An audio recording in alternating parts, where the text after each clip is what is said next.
En vivo con Mónica Paredes, ella se encuentra en la sala penal. Mónica.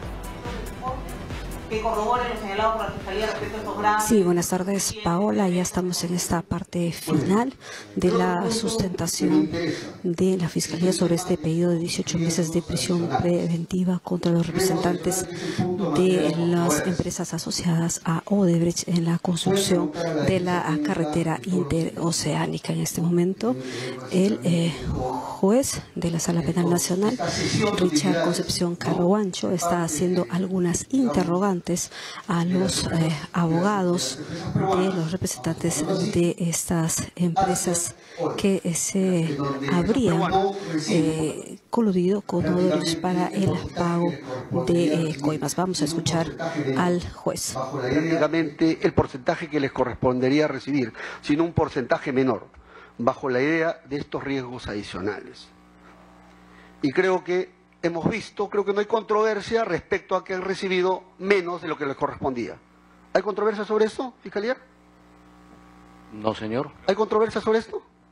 Ninguna. ¿Estamos claros entonces que no hay controversia respecto a que han recibido menos lo que teóricamente deberían recibir? El tema está en la justificación. ¿Sí? Ahí, prácticamente ahí vamos a centrar la controversia. Muy bien. Quisiera que se me explique razonablemente respecto a estos famosos riesgos adicionales. Creo que es el núcleo central en este, digamos, para decidir lo que tenga que decidir el juez. No voy a decir, explíquenmelo como si tuviera 10 años, sino lo voy a pedir que me expliquen como si lo explicaran a una persona que es lega en derecho, que no conoce, y que solamente les pide una explicación razonable. ¿Cómo explicar estos famosos riesgos adicionales? Teniendo en función lo siguiente, de que recibieron en principio menos de lo que les correspondía. Número 2, de que en los libros, si es que todo parte de que, digamos, la justificación de estos famosos leader fee, ¿no?, arrancan en febrero y luego se materializan en junio. Una observación que hace la Fiscalía es que cómo es que aparecen estas actas de febrero posterior al acta de junio.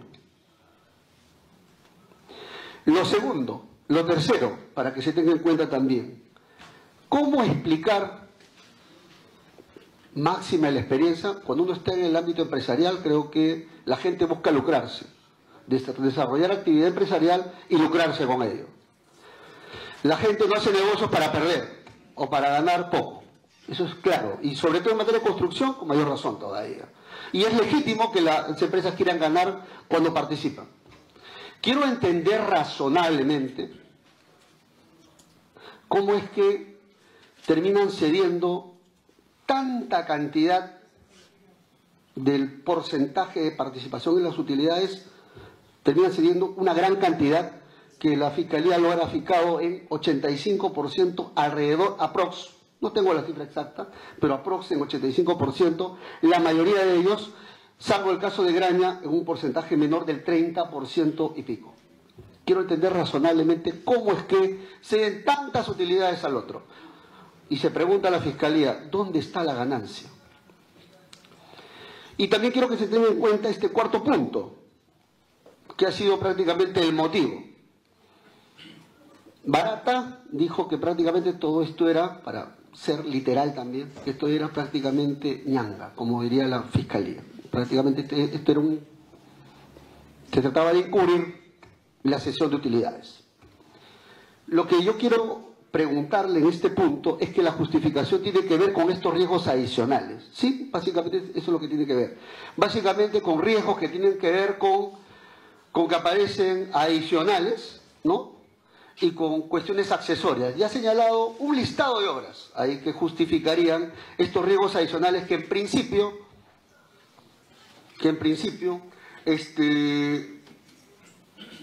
como Odebrecht era la empresa líder en este consorcio, las asume todas, pues luego se las cobra.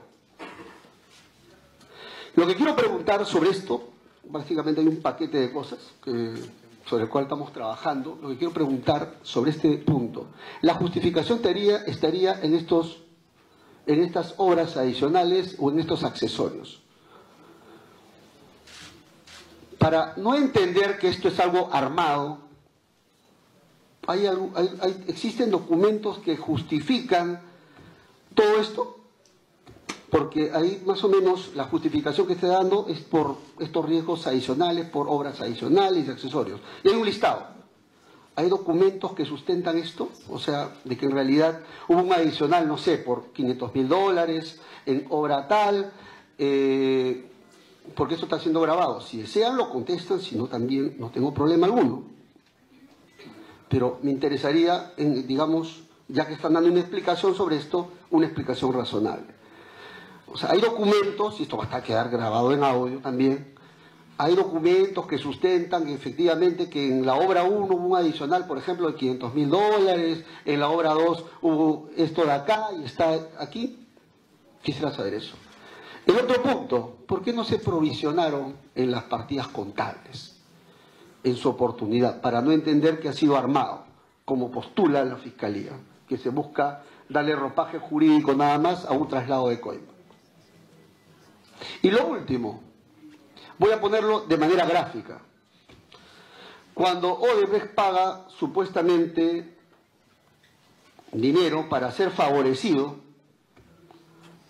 con esta obra, para que se otorgue la buena pro, ¿no? Y realice el consorcio, digamos el consorcio, la carretera interoceánica, prácticamente Odebrecht paga alrededor de $20 millones. Claro, el acuerdo fue 35, pero 20 millones. Pero quienes hacen la obra no son solamente Odebrecht, sino también, digamos, lo realiza todo el consorcio, es decir, Odebrecht conjuntamente con otras empresas, con las empresas peruanas. Estamos hablando de JJ Canet, estamos hablando de Grañé Montero y de ingenieros, y de CONIRSE. Lo que le quiero preguntar es el tema sobre lo que postura la Fiscalía. Quiero entender razonablemente si es que Odebrecht se baña con $20 millones, ¿cómo entender que los demás no se bañan en el pago de eso? O sea, quiero entender eso, nada más, razonablemente. O sea, solamente Odebrecht soportó todo el pago de la digamos, de este pago para hacer favorecido la adjudicación. Solamente se bañó él sin que esto haya afectado a las empresas peruanas. Porque voy a ponerlo gráficamente. ¿Qué pasaría en el caso en el cual se decide, digamos, pagar para ser adjudicado en un caso hipotético? Y uno de ellos paga. Y luego de eso, como yo he pagado todo, ahora me devuelves lo que yo pagué. Un poco la lógica que está planteando la Fiscalía. Quiero una explicación sobre esto. Así es que quiero entender estos riesgos, famosos riesgos adicionales a partir de esos datos.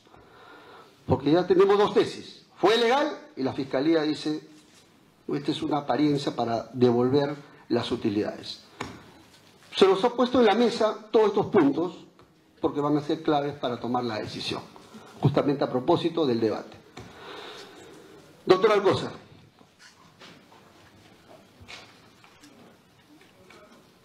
Sí.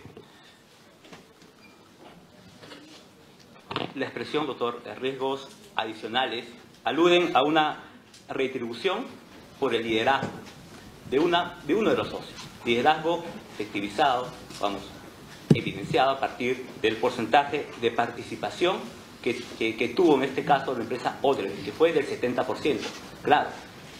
Y además tuvo el rol protagónico, tanto en la conducción como en la gerencia y gestión integral del proyecto, por su porcentaje de participación.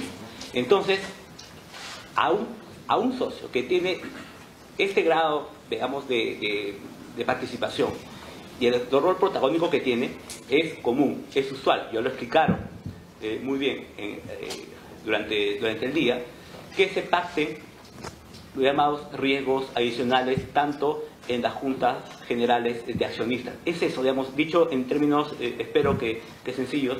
Lo que se trata de riesgos es un reconocimiento al rol protagónico, digamos, por los riesgos que asume el líder. Se trata de riesgos es un reconocimiento al rol protagónico, digamos, por los riesgos que asume el líder en el marco de un proyecto conjunto.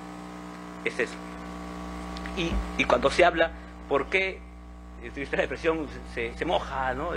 Odebrecht, cantidad de dinero? En primer lugar, todo parte de un supuesto de la Fiscalía. No podemos asumir que todo esto. No obstante, podemos señalar lo siguiente. Esto tendría, en el peor escenario, que ver con el grado de participación precisamente de Odebrecht en este proyecto.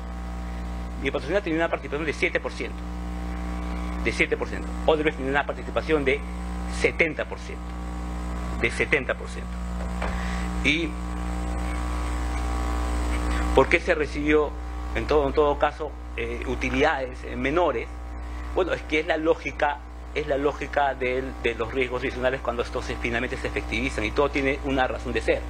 En febrero del año 2011 ya se mostró el acta de Junta General de Accionistas. Se establecen, claro, las razones por las cuales se asume los riesgos adicionales que tuvo esta empresa Odebrecht en el proyecto. Y ahí, por la obra adicional de culminación de construcción del puente Billinghurst, de Puerto Maldonado, de Río Arce, en fin, hay una serie que usted puede ver en esta acta del 15 de febrero del año 2011, del año 2011. Entonces sí tiene sustento además del acta del 1 de junio de ese mismo año. Y es por ello que podemos afirmar que existe esta correlación. Es la lógica de la asunción de este tipo de proyectos económicos cuando hay un socio líder y además hay socios minoritarios en los cuales, por razón del porcentaje, se brinda esta condición. Dicho también para cerrar, en términos más sencillos, ¿no? Cuando una empresa, el que tiene la mayor participación, por eso es que finalmente al final de un momento determinado del proyecto, cuando se ven resultados, se determina esta distribución de dividendos diferenciados. Claro, doctor Carollón. Sí. Si ya tenemos el monto, como dice la Fiscalía, de 20 millones de dólares que Odebrecht dio al expresidente, por máxima de la experiencia,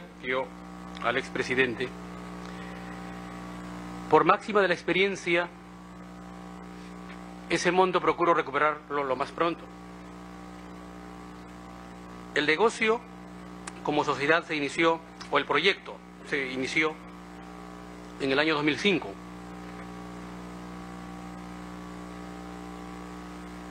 El primer reparto de dividendos se dio 4 años después, en el año 2009, donde el reparto de dividendos fue de 20 millones.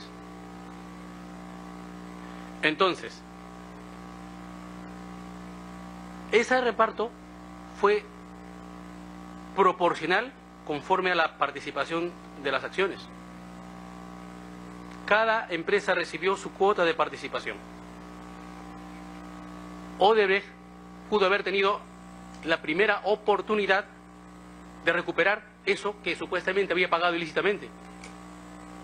E incluso ya tenía, desde el año 2005, pactado un liderazgo, porque el líder en el rubro de la construcción, cuando se asocian varias empresas, es el que asume el mayor tiempo, hacer el proyecto, reuniones, riesgos. Entonces, es muy usual para el arte, la industria de la construcción, que una de las empresas concentre ese mayor trabajo y luego se le reconozca un fee de liderazgo. Entonces, pudo en el 2009, ¿por qué no? Recuperó supuestamente su cuota, esa cuota ilícita. Luego viene el 2010, el otro reparto de dividendos, que en total hacen 35 millones.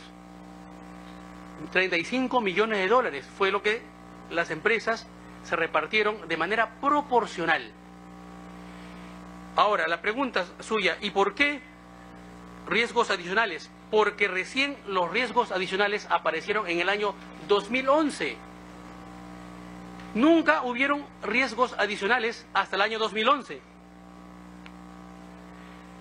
¿Y por qué no se provisionaron en la contabilidad? Porque no se puede provisionar algo que es incierto un porcentaje, el 1.5%. Tanto más si en el Pacto de Accionistas del año 2005 se estableció que el reconocimiento por el fee de liderazgo iba a hacerse al final del proyecto, en el año 2011.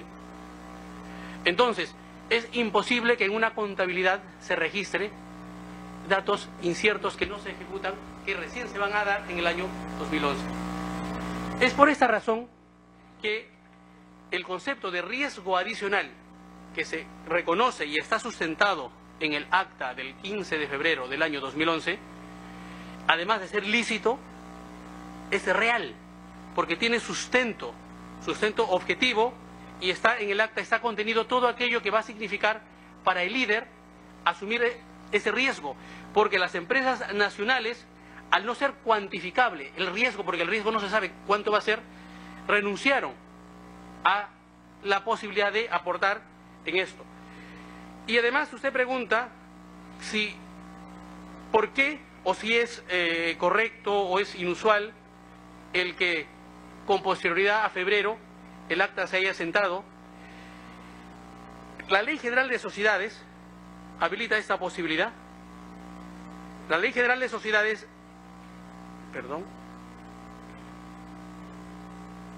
en el artículo 136 permite asentar actas con posterioridad. Esto es lo más usual en el ámbito de los negocios, de las empresas. Entonces, cuando el 1.5% se aplica a la culminación del proyecto, se aplica al monto del total facturado. Y al aplicarse al monto del total facturado, ya no se toma en cuenta aquello que en el año 2009 y el 2010 se repartió de manera proporcional. Y lo desproporcional tiene sustento lícito y real porque responde a esos riesgos adicionales que el líder fee, que engloba el riesgo adicional, pactado o trazado en el acta del 15 de febrero del año 2011 y que luego ya se materializa en el 1 de junio de ese año. Muchas gracias. Doctor John Ruesta. Sí. En cuanto a por qué en concreto aparece el acta de febrero en una situación posterior al acta de la Junta de Accionistas del 1 de junio, mi cliente desconoce y lo que puedo afirmar es que no era el encargado de la tenencia de las actas y de esa manera habrá que investigar al respecto. En cuanto a por qué le dieron instrucción de aceptar el 30% de la redistribución de utilidades en menor cantidad y por qué esa fue la decisión, cedo la palabra a los abogados de Graña para que nos lo expliquen. Sí. Señor magistrado. No considera la Fiscalía, porque esa es la sospecha infundada a consideración de la defensa, habla de una cesión de utilidades. Acá no ha habido ninguna cesión, lo que ha habido es un reparto. Se hablan de conceptos de líder fee, que no arranca en el acta del 15 de febrero del 2011. La documentación hay que leerla en su integridad y evaluarla de manera integral, cosa que no ha hecho lamentablemente la Fiscalía porque nunca nos requirieron los documentos. Ese líder fee arranca en el acta del 15 de febrero, ahí se establece. En el memorándum de abril del 2005, no arranca el 15 de febrero del 2011. Se estableció que se hiciera el cierre, porque es lógico, en el caso de los riesgos adicionales, que responde a obras adicionales, que se dé al cierre. Al cierre fue en el 2011. Eso, conforme lo ha señalado la defensa del doctor Carollón, no está prohibido, está permitido por la Ley General de Sociedades. Usted mencionó de qué manera acreditamos las obras adicionales. Habrá que aportar en el curso de las investigaciones los contratos que queden, si es que queda, porque acuérdense que acá la batuta y el mayor participación la tenía Odebrecht y son los que manejaron toda la gran parte del acervo documentario. Pero los documentos que tengamos a la mano acreditarán con los contratos de los adicionales contratados a terceros, los riesgos adicionales por obras precisamente adicionales, que solamente se podrían dar en el año 2011. Y en el año 2011 hay que recordar que la empresa Graña y Montero sale del negocio precisamente porque Odebrecht no respetó el trato que tenía respecto para la operación. Si nos digamos de lo que dice Barata, también sería importante que su despacho tenga en cuenta respecto a la procedencia de los fondos. Esto es algo independiente, pero conviene que lo tenga en cuenta.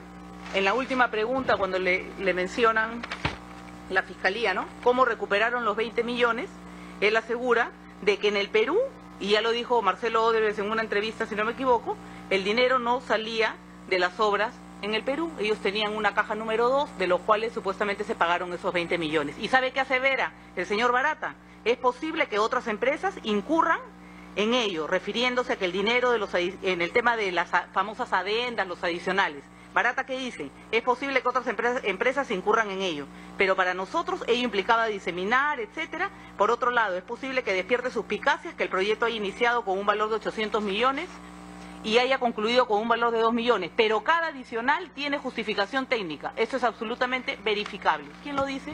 El propio colaborador. Usted ha preguntado, ¿por qué no se provisionaron en las partidas respectivas? No se provisionaron porque precisamente van apareciendo y aparecen, finalmente se calculan en el 2011, de acuerdo a la Ley General de Sociedades. ¿Por qué Odebrecht se baña con 20 millones y por qué eso no era trasladado? Eso solamente lo sabrá el señor Barata, postulante a colaborador, y tendrá que acreditarlo dentro del cuadernillo. Si no se analiza, señor magistrado, toda la documentación de manera integral, no se puede tener cabal conocimiento de la forma y circunstancias en que se maneja el negocio de la construcción, más aún estando a una obra de tamaña magnitud y complejidad como fue la Interoceánica Sur. Muy bien, solamente un tema final ya para poder cerrar ya el debate. Uno de los argumentos que han dicho es que prácticamente proponen estos riesgos adicionales y se aprueba de inmediato, por todos los riesgos que pudo haberse realizado en el negocio de la construcción. Quiero entender algo, también razonablemente. O sea, y usted, la doctora Icaza, un poco ha mencionado de que en todo caso que tiene que explicarlo esto es Odebrecht para determinar los montos. ¿Cómo es esto? ¿Funciona así? O sea, ¿lo plantean y los demás aceptan ya el monto del descuento o hay una corroboración acerca de esto? O sea, por el solo hecho que alguien lo diga en automático hay un descuento, estamos hablando de una cantidad significativa de dinero. ¿Esto es así? O sea, eso quiero entenderlo también.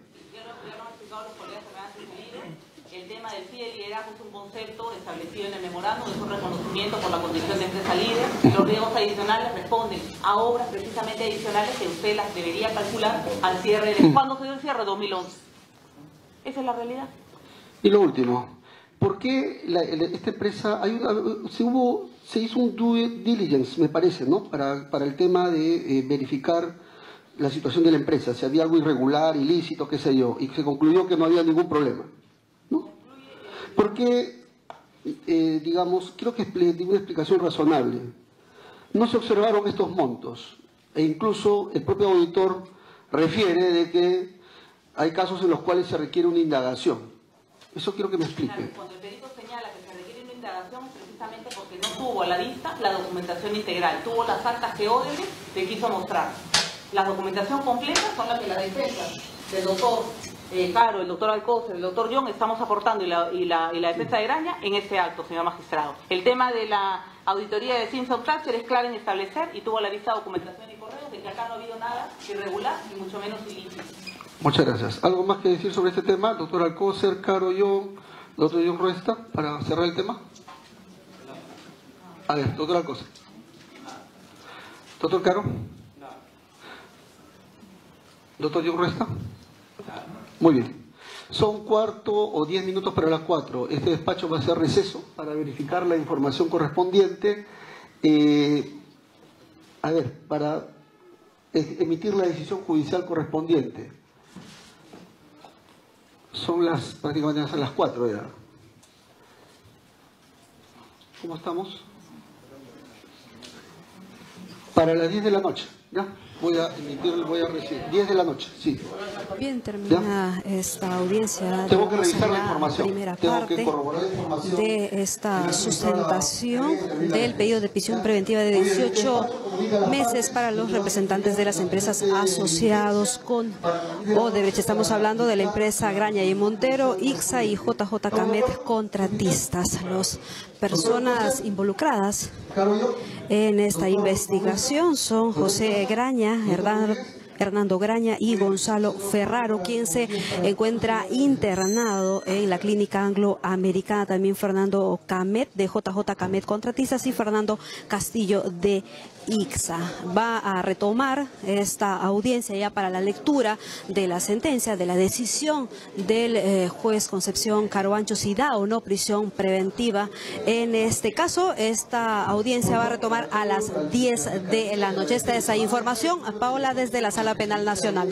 Para que puedan comunicarse si tienen algún retraso en la hora. Gracias, Mónica. Bueno, estaremos pendientes entonces. Es momento de hacer una nueva pausa en TV Noticias 7.3. Al volver, más información para ustedes.